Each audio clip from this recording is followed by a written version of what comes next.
Kale tubalamusa kumena abali ku mukuto gwa There is Still Hope, abali ku There is Still Hope 2, abali ate ku Tish TV Testimony, Dreams and Visions n'emikuto emirala mwebali kubanga ate mutugoberera. Mukama tukwebaza kubanga oli mulungi olw'amakya g'olwaleero, akawungeezi ettuntu ly'olwaleero, kubanga tukyassa bangi we bukeeredde we buzibidde ate nga tebakyasobola kubanga ate boogera ekigambo kyonna.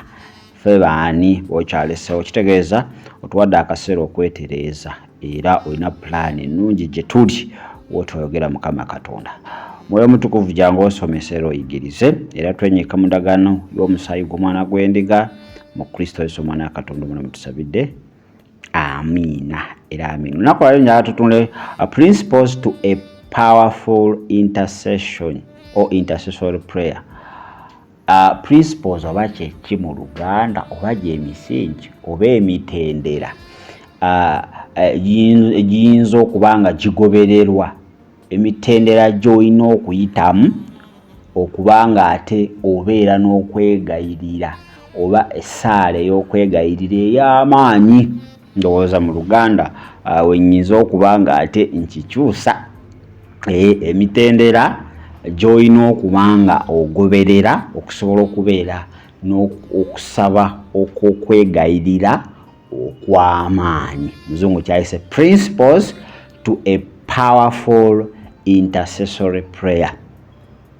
Hali nga tetunabagenda wala nnyo gye tutandikidde twogedde ku omusinza naye ate omusinza omwegayirizi naye njagala tutunulire ate okwegayirira kyeki, kubanga omwegayirizi ye muntu yeegayirira naye ate ko okwegayirira kyeki.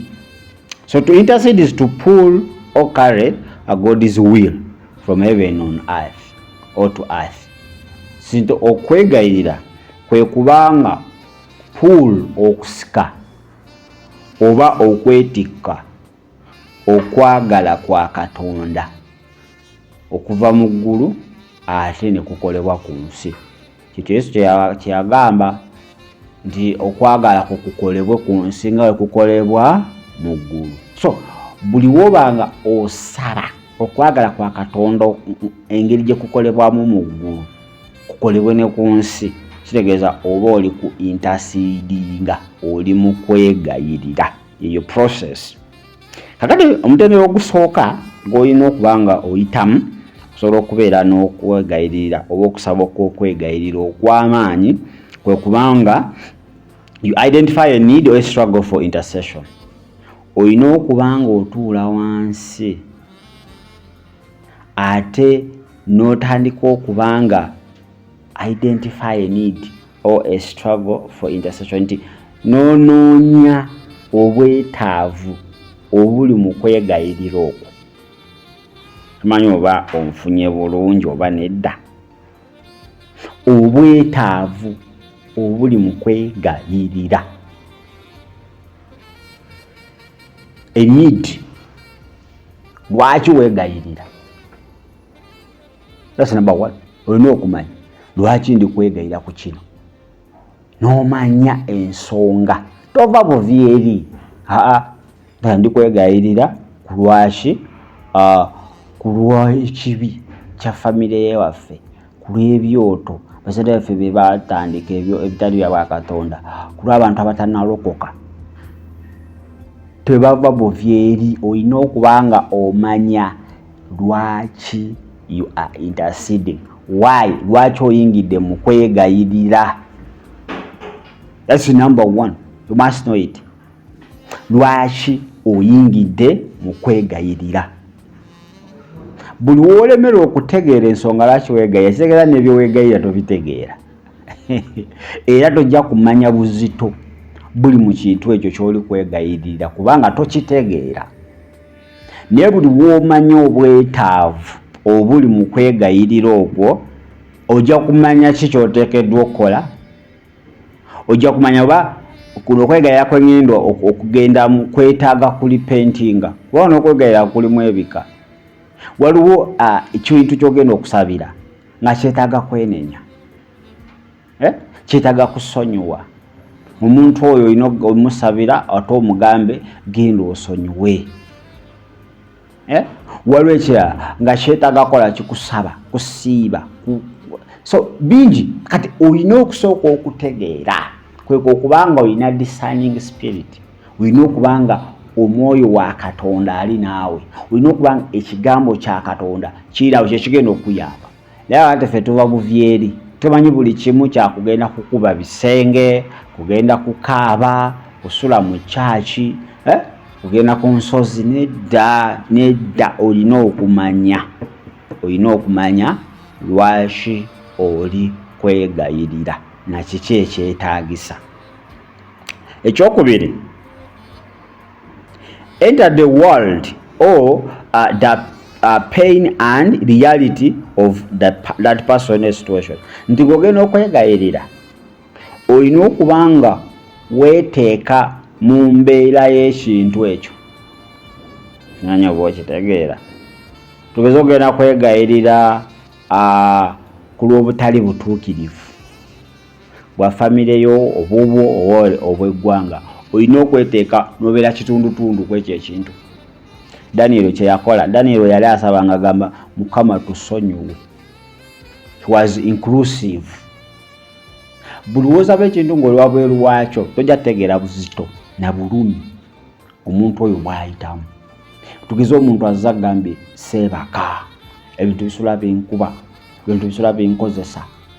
Kati olina okweteeka mu kifaananyi ekyo obenga ye. Kikyo Yesu kye yakola. Yesu yali ajja okufiiririra aboonoonyi, yeeteeka mu kifaananyi n'abeeranga omu ku boonoonyi naye ng'ate si mwonoonyi.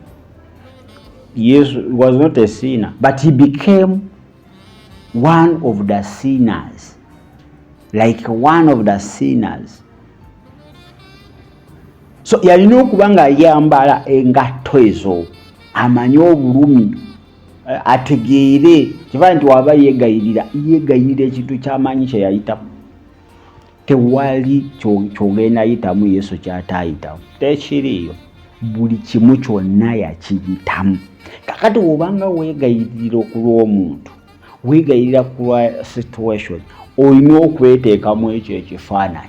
Awo kijja kuyamba, ojja kubanga obulumi buli obutegeera. Era mwaba mugenda eri basumba ne mubawa bbaasa, akoma awo Mukama mu linnya lya Yesu omwana wa Katonda omwana w'omusumulule, amiina, n'oddayo. Naye nga amazima tategedde buzito bwa bulumi bw'oyitamu. Okitegera? Waliwo obuzito bw'obulumi bw'ekintu ekyo bw'oyitamu.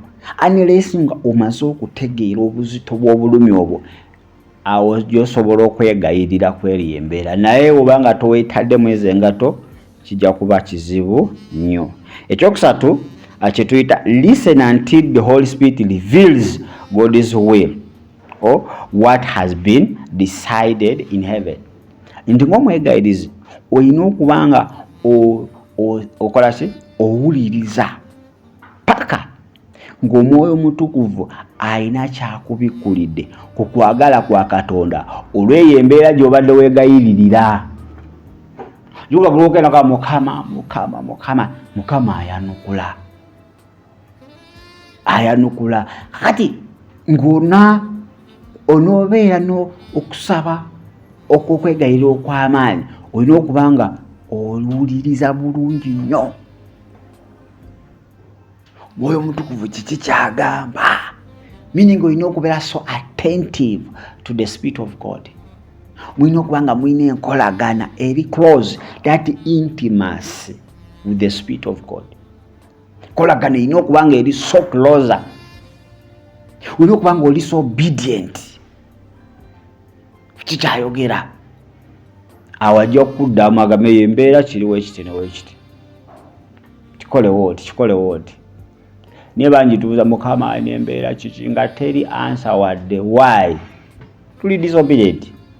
Akolaba ne wanagamba akola kitogenda kukkiriza. Kubanga ogenda gyali nga gwe munda olina answer, olina plan B. So buli kintu kyonna kye tugenda mu kwegayirira mu maaso ga Katonda, Mukama ajja atuwa okuddamu, atuwa solution. Kati olina okubanga amatugo ogawaddeyo nga gali attentive, nga gali bulindaala okuwulira kiki Mukama kyayogedde oba kiki kyasazeewo ku ekyo akyotutte mu maaso ge. Togendanga mu kwegayira nga gw'olina final answer.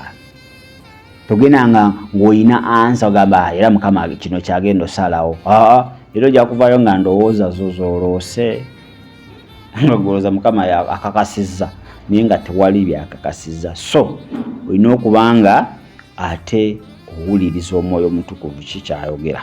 Ekyokuna, ask for his will to be carried out on the earth as it is in heaven. Matthew chapter 6 verse 9 to 10.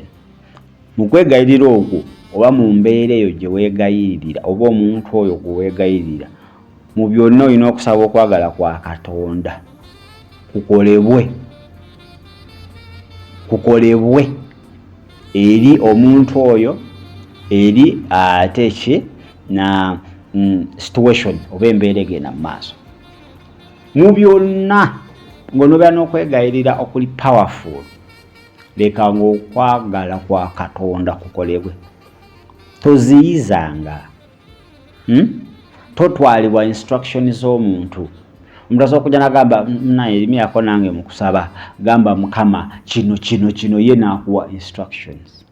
Yesu asobola okubyogera naye ate ogamba Mukama weewaawo omuntu ono kino na kino kyagamba, naye ate Mukama gw'okwagala kwo mwene embeera kwo kuli kutya. What is your will in this situation?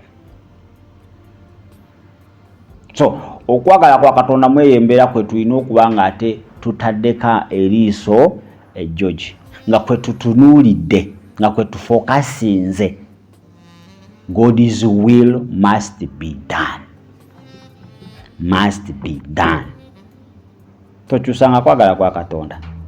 Totwalibwanga na instruction za muntu oba za pastor.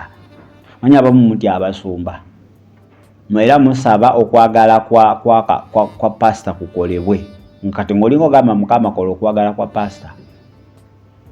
Edda, intercessor ino kuba independent. You depend on the Spirit of God. You depend on Christ, not a human being. Check it.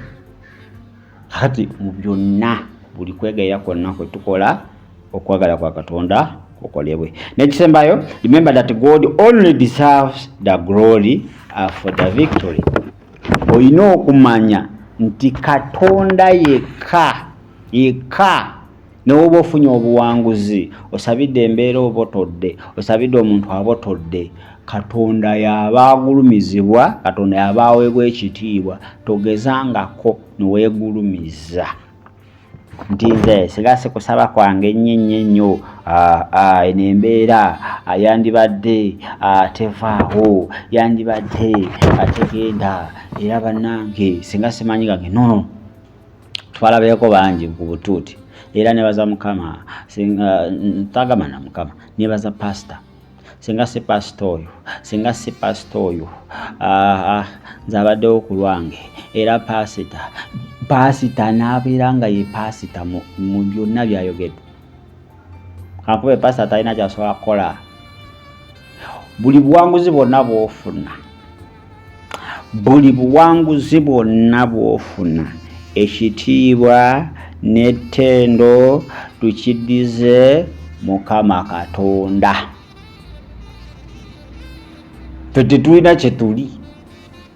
So ng'oli mwegayirizi n'oyimira ku lw'omuntu, omuntu oyo n'abreakinga through, nadda nagamba weebale nnyo, mugambe nedda, Mukama Katonda gwe tulina okwebaza. Ayina totandika ng'otambula obraginga, mulaba gundi singa sinze oyo singa yafa dda. Nedda. Oba oli kwesimira ntaano, oba oli kweziika, sitaani aba ali kukuba, olulala bijja gaana, falire bwereere.